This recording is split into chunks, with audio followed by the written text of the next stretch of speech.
Pawpaw Sammy here. I want to show you something. This little overflow right here,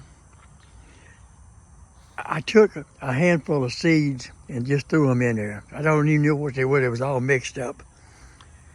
This tomato bush, I didn't plant it, nor did I put tomato seeds in there. But I have a habit of saving potato peelings, uh, the parts of tomatoes that we don't use, and just throw them in the bed. Well, it just came up on its own. But look at that bush.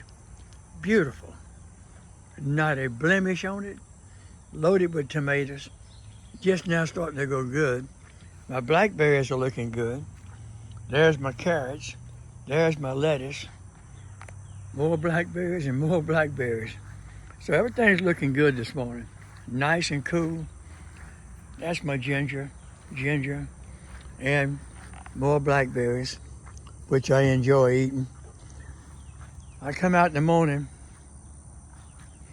I start with my blackberries here, move to the blackberries there, to the figs over there, the blueberries way over there, and way out front. It's a morning routine. I have breakfast.